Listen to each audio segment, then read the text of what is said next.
stopping by once again is our friend and colleague from the NFL Media Group, NFL insider Tom Pelissero, on his usual Friday spot. Good to see you, Tom. How are you?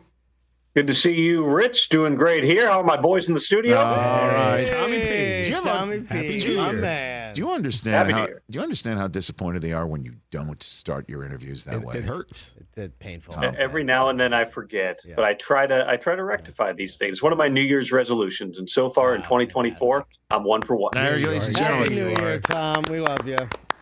Well done. Tacos on me next time you're in town. Let's start with this one, because I was saying if Justin Fields wants to stay put, and his play has certainly made a case to stay put, going in Green Bay and coming up with his best game as a Bear and changing the ownership papers back to Chicago for the Bears from Green Bay would be a way to do it. What is your sense of the Bears thinking now that they know this has been their first week knowing that they've got the first overall pick again? What do you think, Tom? I think that there is a lot involved in this, Rich, and I know that Kevin Warren, who took over as the team president months ago, and is certainly involved in the football operation, did a media session today in which he, pointed out they try to look at these things holistically. They look at the big picture. It's an indirect way of saying that you've got decisions to make, whether it's with your head coach, whether it is with the quarterback, the number one pick. There's a lot of different ways you can go about this, and you're trying to figure out for the long haul, for the Chicago Bears to get back on top, what are the best things to do? Part of that's going to be the scouting process, whether that's Caleb Williams, Drake May, somebody else who they might value at that high of a level. Is that a significant enough upgrade that you feel it is over Justin Fields? Because remember, they're not just looking at one game. They've got a body of work at this point on Justin Fields. They probably have a pretty good idea what they think he is, what they think he isn't, the development, what his upside is, what his floor is as they're moving forward here. You're comparing that against the quarterbacks in the draft. And then in addition to that, you're also thinking about, okay, if you're bringing in, let's say, Caleb Williams, who is the best coach for him? And maybe that's, staffing things under Matt Eberflus. Maybe that is a different head coach. All these decisions fit together here. There's no question the Bears have played a lot better, especially since the trade deadline. You look at the games they've won. They've won several now against the NFC North with a chance to get another one in Green Bay on Sunday. This would be the final stamp on this for Matt Eberflus, for Justin Fields, among others, if they could beat the Packers, keep their division rival out of the playoffs with a win at Lambeau Field.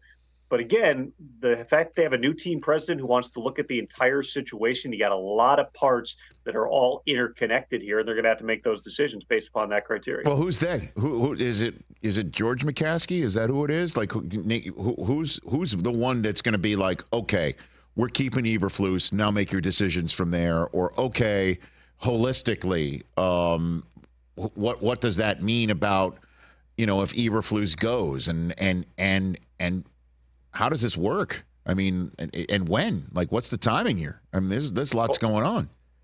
Well, it is Virginia McCaskey's 101st birthday today, so happy birthday. I know Virginia's a regular watcher of the Rich Eisen Show. Between her, between George, between other members of the board, there's a lot of people with voices in these decisions. My understanding, though, I think a misconception is that, Kevin Warren was hired, and he was the former Big Ten commissioner, strictly to build a stadium because he was involved in the Vikings' efforts to build U.S. Bank Stadium in Minnesota. But he's meeting regularly with Ryan Poles. He very much has a viewpoint. When you see him in the press box, he's holding a depth chart. He's very much involved in the entire process. The McCaskeys are not micromanagers in that regard. And so I'd anticipate you're going to have a recommendation on all these different things that they make to the board. Anything involving personnel is going to be in concert with Kevin Warren, as well as Ryan Poles, who is the general manager. And I anticipate that he's going to be there regardless of what other moves are made here. And then ultimately, like every situation, Rich, it's the owner has the final say, and they can veto, because you're talking about major organizational decisions. Doesn't get bigger than the coach and the quarterback. Matt Eberflus, again, within the context of where they were even at midseason, the losing streak, the NFC North losing streak, they've played a whole lot better. The Montez Sweat trade worked out well. They've been better on defense. You've seen Justin Fields come out. Is it enough? Those are the things that the Bears brass has to figure out here in the coming days. And, of course, the last piece is who would take Justin Fields, knowing they've got to pick up a fifth-year option on the spot and make a decision after just 1 year in their system, potentially, of of handing him one of the generationally enriching deals that we've seen, top rookies who have then blossomed at the end of their first contract get. And so, and for what draft capital, right? Like where do you see that market playing out right now? We'll start with this, Rich. If you're a quarterback needy team, you're looking at three different avenues, right? The first one is free agency. You've got Kirk Cousins, who's going to be coming off a torn Achilles, was playing at the highest level of his entire career before he got hurt. That's your marquee free agent. And it might be the only slam dunk starter free agent who ends up being available. Ryan Tannehill started a lot of games in Tennessee. He's a free agent. You got Baker Mayfield. You've got Joe Flacco. Russ. It's amazing Don't that we're talking about Russ. that name again. Don't forget Russ. I'm starting with free agents, just the guys who are scheduled to be UFAs and their contracts are up. You then move into, the guys who are currently under contract. Russell Wilson is one of them. We certainly can talk more about all angles of that situation. But, there's decisions that have to be made. His fourth year would vest as of the fifth day of the league year in March. So they could string this all the way out until the middle of March before making a decision on exactly how they want to move forward there. Kyler Murray, I think the Cardinals and Jonathan Gannon have been pretty clear that at this point they view him as their quarterback moving forward. But like anything, if there's an offer that comes or if they have an opportunity in the draft, there's always different possibilities there. What did the Giants do with Daniel Jones? They're locked into him for 2024. He's coming off another season-ending knee injury. You've got a lot of different things. Then you got the draft where, depending who you ask right now, there could be 4, 5, 6 quarterbacks that end up being first-round picks. So there's going to be a lot of teams. When you have that many quarterbacks available, there's going to be then a lot of teams that are in that quarterback market. And we just went through a bunch of them between, Minnesota will be in that market, Denver, New England, Atlanta. There's a ton more of them. There are a lot of different ways that this entire thing can go here. And people are going to have to make evaluations of, okay, if you bring in a Kirk Cousins, you bring in a Russell Wilson, you bring in somebody who's in their mid-30s, do you also have to draft one just to make sure that you're solidifying that position as you move forward? Tom Pelissero here on the Rich Eisen Show. All right, now this is the unfortunate part of our business is when we talk about coaches and their jobs, and this is it. I mean, there's a lot of rubber meeting the road. Who's coaching for their jobs, do you think, this weekend? Well, I would start with Ron Rivera, and I don't think in Ron's case it's a matter of coaching for his job because at this point everything seems to be trending toward major changes in Washington, including moving on at the head coach position. I mean, we all know what Ron dealt with, especially his first 3 years at the helm where he was the de facto head coach, general manager, team spokesperson, owner in a lot of cases because Daniel Snyder didn't do a single interview for like 10 years there. Obviously this year, Josh Harris comes in, and that eased some of the burden on Ron to do other things. But they've lost 7 games in a row. They're 0-5 against the division. And you've got Josh Harris, who, has shown, based upon his other pro sports endeavors, has an ability to attract and to recruit and identify high-level coaches and general managers. So with Ron, again, they haven't finalized anything. I know they've been meeting this week, but you would certainly anticipate, again, everything's trending towards Ron being out. Mm-hmm. There's other ones that are a little bit more murky. You obviously have decisions that need to be made in New England. Robert Kraft and Bill Belichick, as we've been talking about on game day morning for a couple of weeks, still have not met. My understanding is they've had no substantive discussions whatsoever. Mm-hmm. You would anticipate that's going to happen after the game on Sunday, whether that's Sunday night, Monday, Tuesday, somewhere in the coming days here. They're going to meet. And it's not as simple as, or it may not be as simple as, hey, Bill, thanks for everything. Here's your gold watch. You can go and coach whoever. There's the possibility here that they could try to work out a compensation to move on from Bill Belichick. There's a possibility that they could offer him a revised structure in front office, the coaching staff, which Bill then could decide whether or not he's willing to accept that. And there's certainly a possibility that they could just work things out and it's a mutual parting of some kind, but it may not be a completely clean thing on Monday here with the greatest coach that a lot of us have ever seen in the NFL. And a guy that, while I think that there have been, rumors and things that you hear through the grapevine, or you see certain people post on social media about he's got this done deal, he's got that done deal.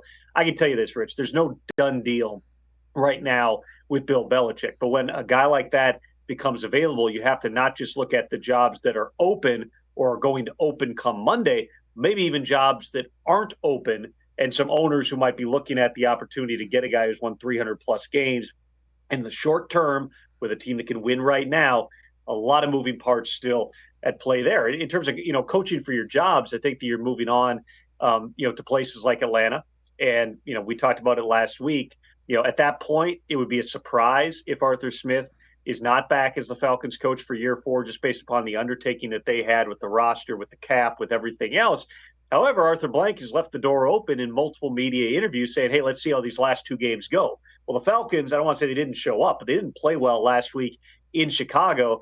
Now this week, they still have something on the line, amazingly enough. If they beat the Saints and somehow the Bucs were to lose to the Panthers, the Falcons win the division and they're in the playoffs. So we have to see how that game goes.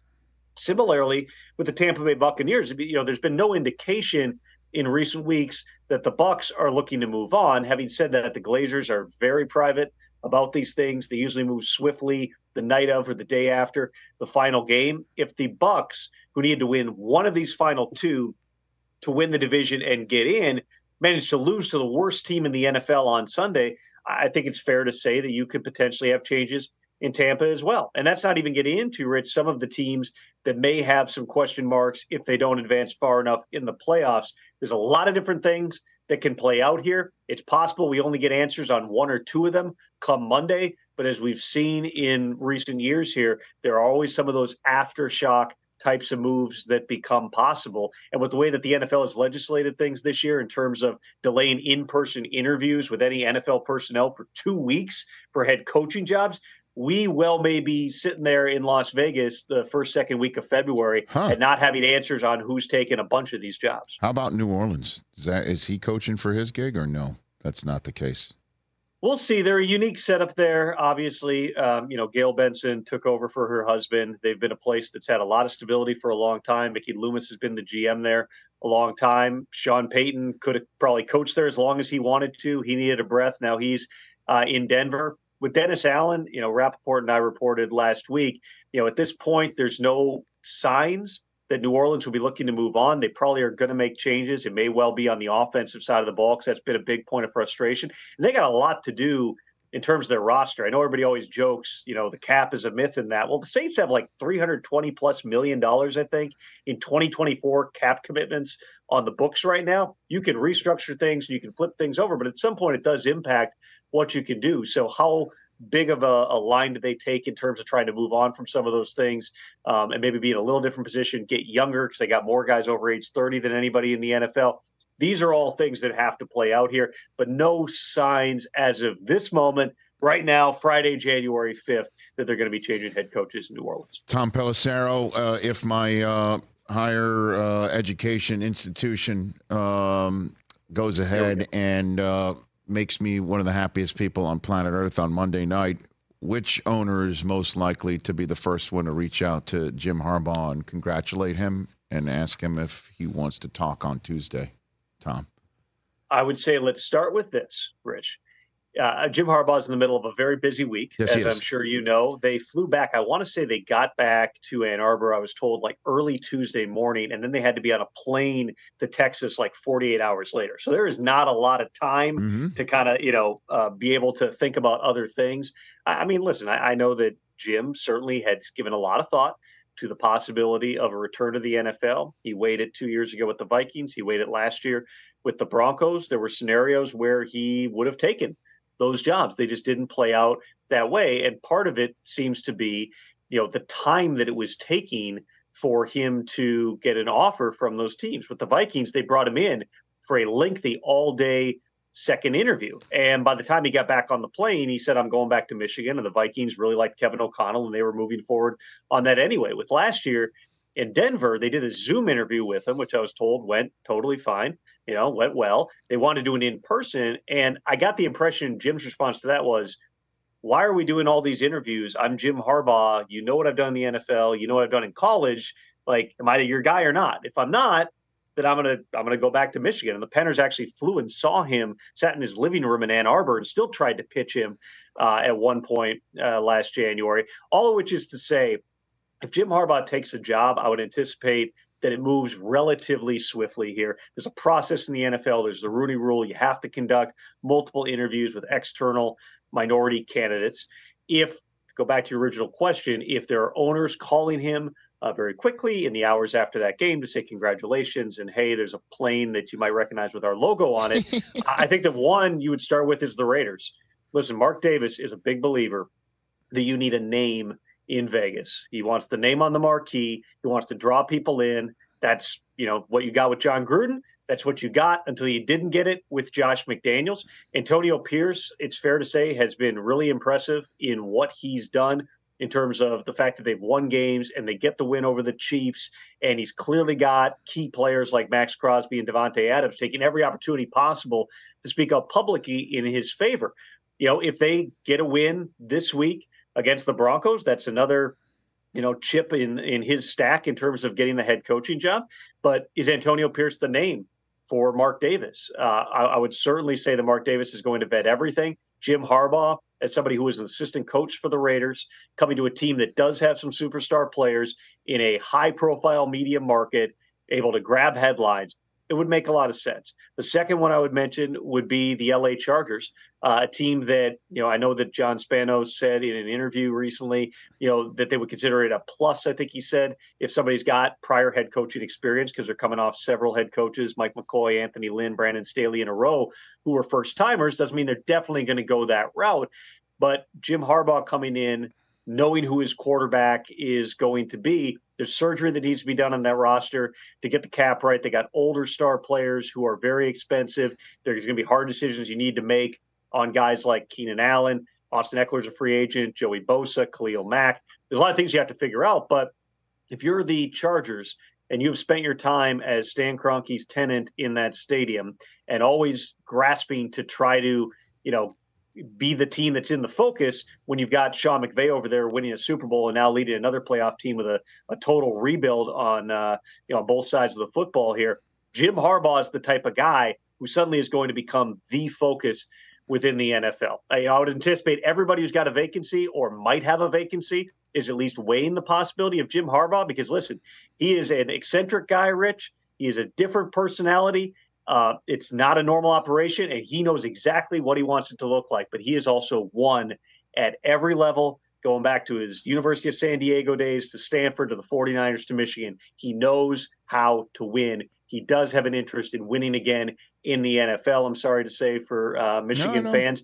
We'll see exactly how this plays out. And whether or not, what happens on Monday might weigh into his thinking about his legacy as well. Tom, thanks for that answer. Happy New Year. We'll see you on Sunday on Game Day Morning. Thanks, sir. Appreciate it. Can't wait, Rich. Thanks. That's Tom Pelissero, NFL Network Insider. Catch the Rich Eisen Show every single day on the Roku channel, 12 to 3 Eastern, for free.